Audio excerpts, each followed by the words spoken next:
देश को बांट चुके हैं। पहले कांग्रेस की सरकार, पप्पू की सरकार को कहना चाहूंगा, देश बांट चुके हैं। पहले कर्नाटक में क्या बांटोगे? हरे रंग का थूक हमेशा। अरे आखिर कितनी बार चाटोगे? आतंकवाद में जिनकी अब तक पूरे हिस्सेदारी है, इतिहास के सारे पन्नों में उनकी ही गद्दारी है। उनको ठेकों में आरक्षण किसके कहने पर दोगे तुम? हिंदू समाज का शाप बताओ, अब कितना कितना लोगे तुम? कैसे चुप बैठे हम आखिर? कैसे चुप बैठे हम आखिर? ऐसे जिहादी हरकत पर मिट्टी मिट्टी जल्द डाल देंगे हम। ऐसे कूड़ेदान करकट पर, इस मुद्दे पर पूरे हिंदुस्तान ने बोलने की आवश्यकता है, क्योंकि ये मूलतः हमारे सिद्धांतों के विपरीत है। और डॉक्टर बाबा साहब अंबेडकर ने लिखा हुआ संविधान इस देश की मूल आत्मा, उसके भी विरुद्ध है। तब भी मुसलमानों के आरक्षण की बात हुई थी, तब स्पष्ट किया गया था कि इस्लाम के नाम पर पाकिस्तान दे दिया है और देने की आवश्यकता नहीं है। अरे पाकिस्तान दिया, बांग्लादेश दिया, सब दिया। उसके बाद हिंदुस्तान में कॉन्ट्रैक्ट में भी अगर आरक्षण देना है तो हिंदू ने क्या केवल घंटा बजाना है? उसको भी कुछ और बजाना पड़ेगा, उसको भी कुछ और बजाना पड़ेगा, नहीं तो इतिहास उसको बजा देगा। और इसलिए इस मुद्दे पर हर हिंदू को बोलने की मैं अपील करता हूं। यह शुरुआत अगर कर्नाटक में स्वीकार की गई, मौन रहकर स्वीकार की गई, इस पर आप लोग अगर नहीं बोले तो यह पूरे देश में लागू होगा और यह रकम कई लाख करोड़ की होगी। ध्यान रखना, यह आपके बच्चों का हक है। मुद्दा परसेंटेज कितना ये नहीं है, मुद्दा एक गलत ट्रेंड शुरू किया जा रहा है। गद्दारी को ईमानदारी का बख्शिश दिया जा रहा है और उस बख्शिश के विरुद्ध आपको बोलना होगा। यह अपील कर मुद्दा देखिए।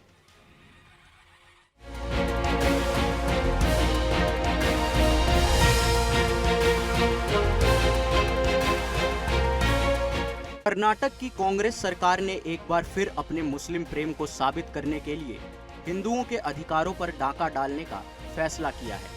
सरकारी ठेकों में मुस्लिम ठेकेदारों को 4% आरक्षण देने का जो प्रस्ताव रखा गया है, वो न केवल असंवैधानिक है बल्कि तुष्टीकरण की पराकाष्ठा भी है।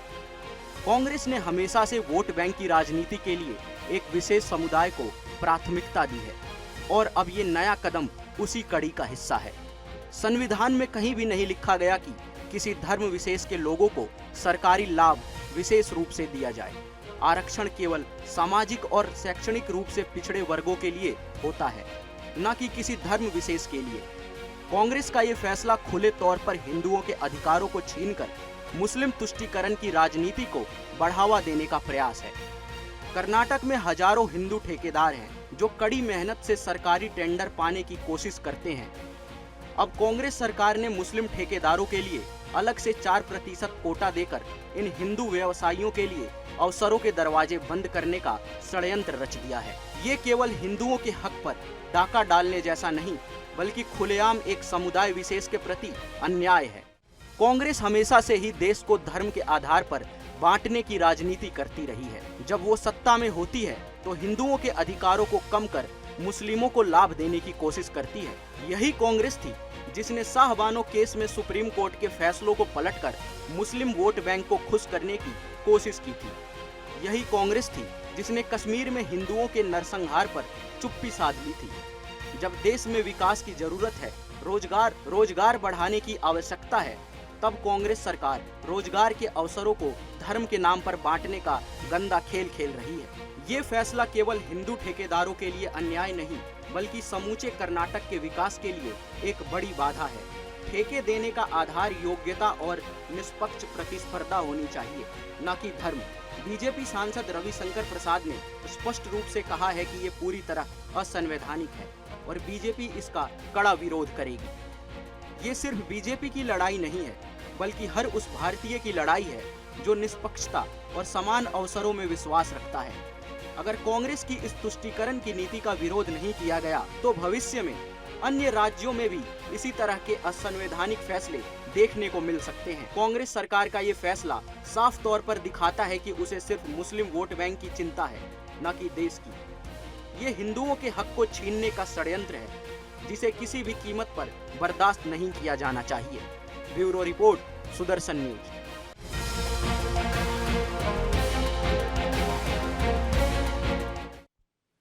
तो ये कर्नाटक सरकार का के फैसले पर मोहर एक मंजूरी दे दी गई है।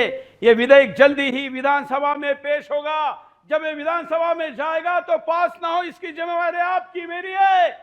कर्नाटक की जनता ही नहीं, पूरे हिंदुस्तान की जनता सड़क पर उतरकर कांग्रेस के इस पापी कदम को ना रोके तो ऐतिहासिक भूल होगी। जैसे विभाजन के समय में जो जो प्रभावशाली थे, उनका पाप आज भी हम भुगत रहे, अगली पीढ़ियां भुगत रही है। ये उसी की तरफ बढ़ता एक और कदम है, और इसलिए इस कदम का भी विरोध होना चाहिए, करना ही होगा। और इसलिए मैं आपको अपील करता हूं, जरा पोल दिखाते हैं कि पोल में हमने पूछा और आपने क्या कहा। आपसे भी अपील है, ज्यादा से ज्यादा संख्या में पोल करे, प्रतिक्रिया दे, लोगों को जोड़े, ताकि लोग जितनी ज्यादा संख्या में जुड़कर बात करेंगे, सहभागिता करेंगे। देखिए, कार्यक्रम के शुरू में ही 97% लोग कह रहे कि कांग्रेस सरकार का निर्णय गलत है। मुसलमानों को वो भी ठेकेदारी में, कॉन्ट्रैक्ट में आरक्षण। अरे कई लोगों को तो बस कंपनी बनानी है, कोई काम नहीं करना होगा, मुसलमान के आरक्षित कंपनी के ऊपर काम होगा और घर बैठे लाखों करोड़ रुपए वहां तक पहुंचाने होंगे। ये कई गोरखधंधों को जन्म देने वाली योजनाएं, ऐसे काले कारनामे करने के लिए विख्यात कुख्यात और ये स्थापित हो चुकी पार्टी एक और काला कारनामा करने जा रही है, और इसलिए इसके खिलाफ बोलना आपका मेरा कर्तव्य है, आद्य कर्तव्य। मैं तो निभा रहा हूं, आप निभा रहे हैं कि अपने आप को पूछिए, क्योंकि आपकी चुप्पी इस 4% को 8 करेगी, 8 को 16, 16 को 32, और फिर सब कुछ छीना जाएगा। आपके घर में यह राशन तो भेजा जाएगा, देश का कोई काम आपको नहीं मिलेगा, देश का कोई ठेका नहीं मिलेगा, कोई कॉन्ट्रैक्ट नहीं मिलेगा। बात कर्नाटक से शुरू हुई है, देश में आएगी, हर राज्य में जाएगी, और हर राज्य में जाएगी तो सोचिए कि होगा क्या। बांग्लादेशी रोहिंग्या को भी ये ठेके देने का आरक्षण एक दिन ये लाएंगे, क्योंकि भाई वो भी 10 करोड़ हो चुके। उनके बच्चों का क्या होगा जो इतने बड़ी संख्या में पैदा करके रखे हुए, उनको पोसना आपकी तो जिम्मेवारी है ना। जिम्मेदारी आपकी इसलिए क्योंकि आप चुप बैठे हैं, आपके चुप्पी आपका पाप है, और पाप का बोझ आपको भरना पड़ेगा। अभी भी छोटी सी लालच में कर्नाटक की जनता ने जो लालच का निकाल दिया, रिजल्ट दिया, जनादेश दिया, उसका आदेश ये 4% है। ये दोबारा आने पर 8 होगा, ध्यान रखना। मैंने आज तक जितनी भविष्यवाणियां की है, राजनीति को सारी सच साबित हुई है, क्योंकि लालची और थुक चाटने वाला और कितना चाटेगा, इसका आकलन दिल्ली में बैठकर कई को देखकर इतने वर्षों में हुआ है। और इसलिए ऐसे चाटुकारों का और गद्दारों का, नमक हरामों का कदम कहां तक आगे बढ़ेगा, ये भी समझते हैं। इस मुद्दे पर आपको बोलना इसलिए भी जरूरी है क्योंकि जितना हो हल्ला देश में होना चाहिए था उतना नहीं हुआ है। आज कुछ लोगों की प्रतिक्रिया जरूर आई है, लेकिन पर्याप्त नहीं है। पूरा देश आज हिलना चाहिए था, कल बंद का आह्वान होना चाहिए था, कर्नाटक में चक्का जाम होना चाहिए था, कुछ नहीं हुआ है। कुछ पॉलिटिकल बयानबाजी के आगे ये मामला नहीं गया है, और इसलिए ये बयानबाजी नहीं, जमीन पर आंदोलन की आवश्यकता व्यक्त करने वाला मुद्दा है। कर्नाटक के उप मुख्यमंत्री डीके शिव कुमार ने क्या कहा, सुनिए। मुस्लिम समुदाय की आर्थिक स्थिति सुधारना और सामाजिक समावेश बढ़ाना। वाह, पाकिस्तान क्यों दे दिया? देखिए, Tamil Nadu delegation came and met me. Honorable Chief Minister had requested us to participate. I have informed my party high command also in this issue. See, 4% reservation is not for Muslims. It is for all sections of minorities and backward classes. So earlier it was there for some percentage for some scheduled caste, which we had made a constitution type in the Assembly amendment. This one. Now we want to see that all the section also should be not be deprived. Only for small, only till 2 crores. The above things they can't do it. अपने आप को कट्टर हिंदू कहकर गंगा में पाप धोने या आए थे, तब ये कौन सा पाप धो रहे थे? इसके पहले भी कई कर चुके हैं। ऐसे पापों को तो गंगा यहां पर भी नहीं धोएगी और नरक में भी नहीं, क्योंकि स्वर्ग में तो इनका जाने का सवाल ही नहीं है। नरक में भी कोई ऐसी व्यवस्था नहीं है जो हिंदू के कंधे पर बैठकर, आस्था पर पैर रखकर उनके अधिकारों को छीनने का, डकैती का काम करने वाले पापी लोग। पाप माफ नहीं होगा। ये बोलते हैं कि सारे अल्पसंख्यक, अरे सारे देश में सारे दलों के अल्पसंख्यक विभाग के मंत्री मुसलमानी क्यों होते हैं? अधिकारी मुसलमानी क्यों होते हैं? अल्पसंख्यक अगर बाकी लोग भी है तो उनके अधिकारों की बात क्यों नहीं होती? जो बहुसंख्यक हो चुका है, इस देश की दूसरे नंबर की सबसे बड़ी आबादी को अल्पसंख्यक कहकर हमारे कंधे पर और सर पर बिठाने वालों, आपको जवाब देना होगा। भाजपा सांसद रविशंकर प्रसाद ने क्या कहा? कर्नाटक ने अपने बजट में मुस्लिम समुदाय के ठेकेदारी के लिए जो 4% आरक्षण दिया, उस पर रविशंकर प्रसाद की प्रतिक्रिया। कर्नाटका सरकार ने अपने बजट में मुसलमानों के लिए 4% आरक्षण की घोषणा की है। अभी तक नौकरी तक समझते थे, अब सरकारी ठेकों में भी रिजर्वेशन हो रहा है और उसमें भी सीधा मुस्लिम्स के लिए 4%। देखिए, ये चीजें देखने में छोटी लगती हैं। क्या हुआ? सिर्फ 4% रिजर्वेशन तो दिया है गवर्नमेंट कॉन्ट्रैक्ट में, लेकिन छोटी छोटी चीजें बड़ी बनती हैं। ये पूरा वोट बैंक पॉलिटिक्स का कितना बड़ा ग्रिप है उनके ऊपर। ये जो संविधान की बात बार बार करते हैं, उसमें स्पष्ट लिखा हुआ है सोशल बैकवर्डनेस, एजुकेशनल बैकवर्डनेस। उसमें तो हर जात के लोगों को देते हैं, अच्छी बात है, ओबीसी को भी देते हैं, मुस्लिम समाज के भी ओबीसी को आप दे सकते हैं, लेकिन सीधा गवर्नमेंट कॉन्ट्रैक्ट में हम देंगे 4% रिजर्वेशन, ये टोटली अनकॉन्स्टिट्यूशनल है। भाजपा के पास भी अवसर था, भाजपा ने गवा दिया है। अल्पसंख्यक मंत्रालय बंद करो, ये मेरे मंच पर मैंने ही नहीं अकेले ने कहा था, बल्कि खुद तल की अल्पसंख्यक मंत्री ने कहा था। पहले मोदी सरकार के अल्पसंख्यक मंत्री ने कहा था ये मंत्रालय बंद हो, ऐसा मैं चाहती हूं। नहीं हुआ, बाकी भी मुसलमान बनते रहे। और इसलिए बीजेपी को इस गलती को सुधारना होगा, खुद से शुरू करना होगा। प्रदीप भंडारी, भारतीय जनता पार्टी के प्रवक्ता की प्रतिक्रिया सुनते हैं, फिर एक कॉलर के पास चलते हैं, कुछ कॉल लेंगे, अगले मुद्दे की तरफ बढ़ेंगे। बोलिए, दिखाइए प्रतिक्रिया, दिखाइए। कांग्रेस पार्टी ने सरकारी कॉन्ट्रैक्ट्स में कर्नाटका के अंदर मुसलमानों के रिजर्वेशन को पास कर दिया है। ये स्पष्ट करता है कि कांग्रेस पार्टी बाबा साहेब भीमराव अंबेडकर के संविधान में विश्वास नहीं रखती। कांग्रेस पार्टी औरंगजेब और उसके आदर्शों में विश्वास रखती है।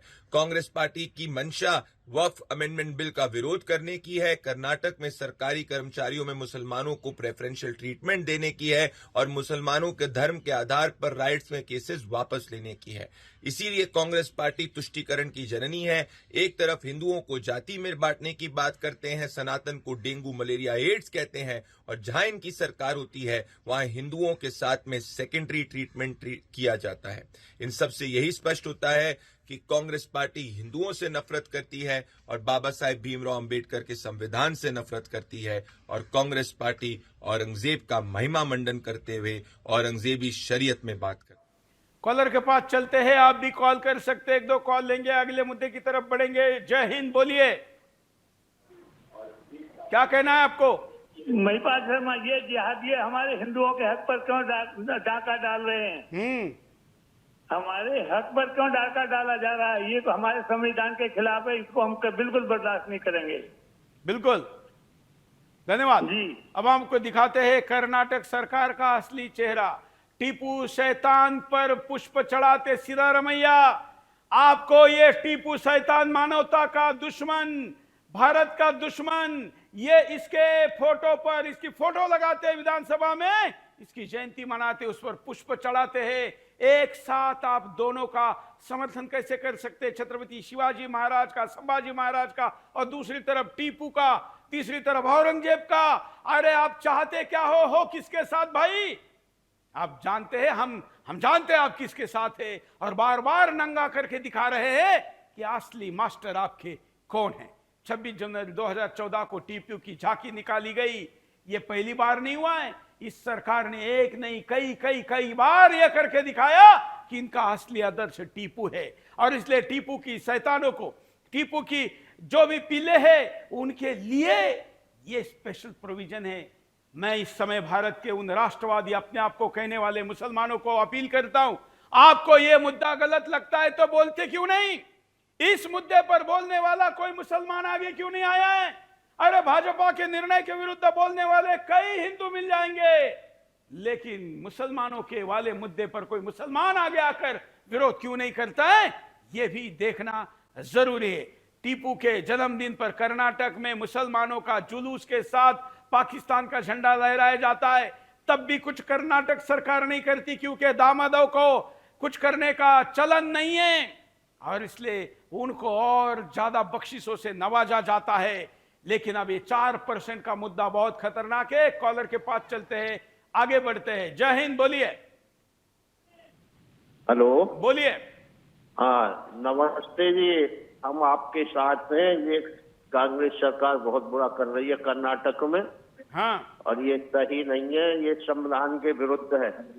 इसके लिए पूरे सरकार के खिलाफ धरना प्रदर्शन कहां करना से चाहिए। बोल रहे हैं आप? चलिए, धन्यवाद। अगले कॉलर के पास चलते हैं। कुछ ग्राफिक मैं कहूंगा कि जल्दी जल्दी दिखाइए, जिसमें स्थिति, कारण, परिणाम, उपाय सब आता रहे, ताकि दर्शकों को सब कुछ जानकारी मिले। मैं बिंदास में सभी दर्शकों को बताना चाहता हूं, मैं बोलता हूं उस पर तो ध्यान दीजिए ही। साथ में ये ग्राफिक होते हैं, इसमें कई प्रकार की जानकारी होती है। हम आपके सामने वो सब कुछ 360 डिग्री परिपूर्ण जानकारी लेकर आते हैं, जिससे इस मुद्दे पर कोई पीएचडी भी कर सकता है। इसलिए विस्तार से घंटे का बिना ब्रेक का ये शो आपके लिए एक रिसर्च डॉक्यूमेंट जैसा है। अगले कॉलर, जय हिंद, बोलिए। क्या कहना है आपको? ये मुझे कहना है कि जो कर्नाटक सरकार है वो गलत कर रही है, उसको ऐसा नहीं करना चाहिए। हाँ, लेकिन कर तो रही ठीक है है। जी, हम इसके समर्थन में नहीं हैं। चलिए, आप विरोध करते हैं, धन्यवाद। अगले कॉलर, आपका क्या कहना है, बोलिए। हाँ, कर्नाटक सरकार ये बहुत ही गलत फैसला ले रही है।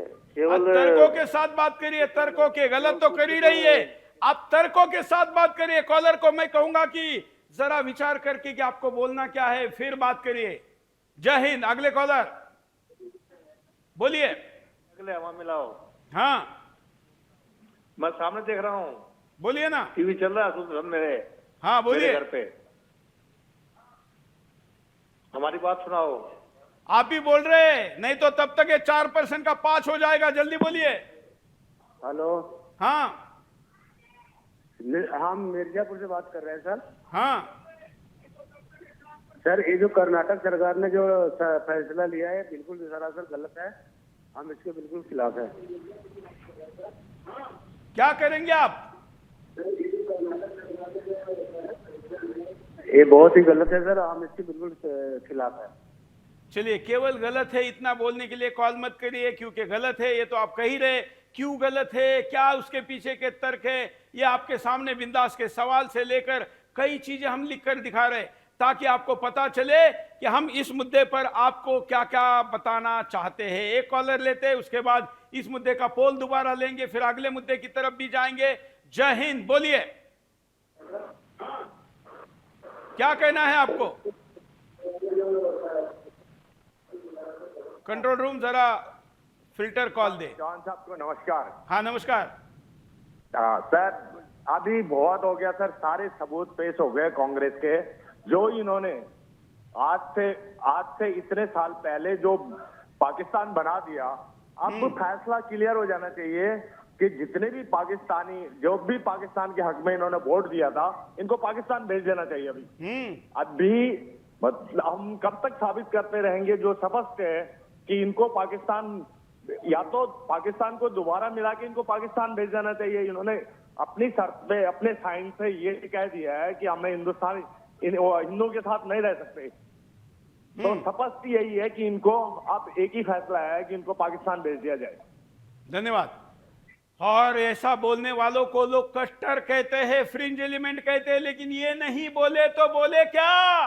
क्योंकि भेजा नहीं तो परिणाम देख रहे हैं।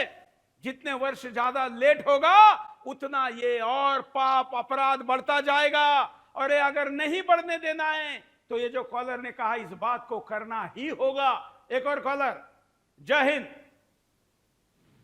बोलिए। हाँ, क्या कहना है आपको? हाँ चौहान जी, हाँ, जय हिंद। मैं हिंदू परिषद चलिए, धन्यवाद, धन्यवाद।